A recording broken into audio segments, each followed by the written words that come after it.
Why? Why certain people and other people? And in my case, it was because of how she looked. That's basically it. So that's purely based on appearance in this example. And we look across my crushes I had throughout my life. About, let's say, half of them were on that point just based on how they looked. Now, what's the other half? The other half I looked at when someone was very nice or kind to me. They showed kindness to me. You could even say pity, even if you wanted to. So it's like, when I look at that, with my direct self-honesty right here, right now, I had a crush on people who either based on how they looked, because I saw them as beautiful, or because of them being nice to me, showing kindness to me. That's it. And here I'm talking about even like some very serious like 5-year crushes, that spanned across my life. That I only thought about the person. It's like just because of how they're nice and kind. That's it. Then I started imagining marriage with them, for example. So that's really crazy how that exists. And when I trace it back, it's like, why the hell does this even exist? And why does the word love exist, really? So, love. And when I take out my history and I lay it flat on the table, like raw meat on the butcher's table, just there raw, the word love has no meaning. It has no significance to it. The word love is just the word. Because before it used to be this point of feelings, of relationships, of this great, wonderful feeling that was a polarity to feeling afraid. Now here's the other dimension. Why the hell was I afraid? Just automatically, naturally. With my crushes. Why? Here I'm talking about my very first crush. And then why? Why?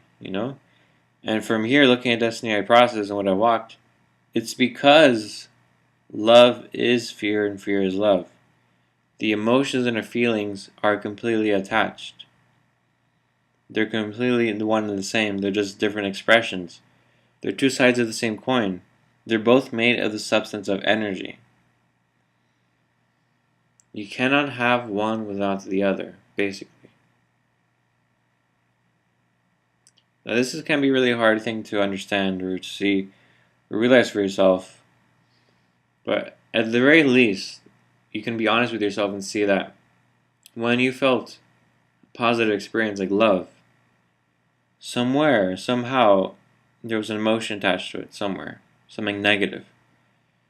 The negative is attached to the positive. And for me, in my case, in my life, I can say that for my very first crush. Where I felt this great experience of love, and then there was fear. And they existed together throughout my life. Now I know for some people they may be thinking, well, how about we just get rid of the emotion, get rid of the fear, and just keep the love, keep the positive.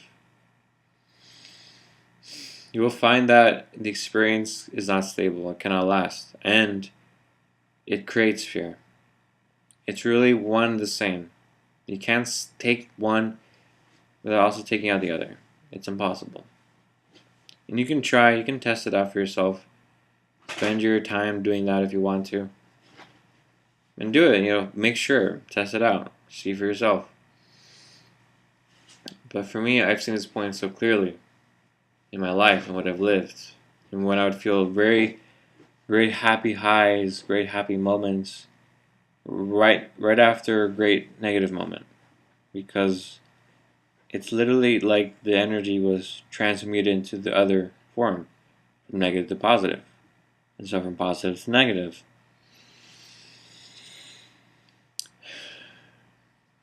So I won't be able to say anything else about that. It's something you just have to realize for yourself. You could take the Destiny courses, which support, because it does require a level of self-reflection, a level of self-honesty, a level of intimacy with yourself, a level of being able to look at your memories, be able to see them for what they are, see what you've lived, and just find out, investigate. But going back to this point now of love, without all those relationships, without all those experiences, love just becomes a word. It no longer becomes a word with an experience attached to it, which I've defined myself within as desiring for that and giving my life meaning and purpose because of that.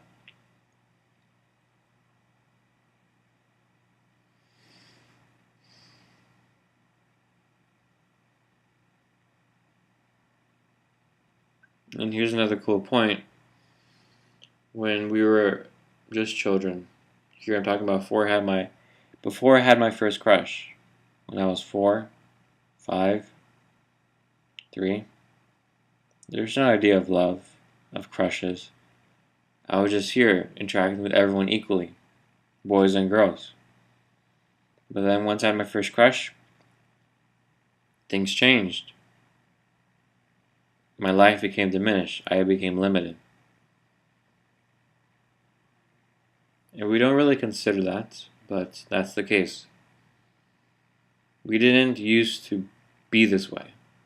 We were differently. At our very young age, we were different. So we became this way. It was a becoming. It was a change. So do we really need love in this world? Really? Do we need it? No, we don't. We have each other. We have each other. And we have ourselves. And really look at that point where who are you within your expression, within your interaction with people, with everyday life? What do you accept and allow? And see what you're accepting and allowing within the name of love.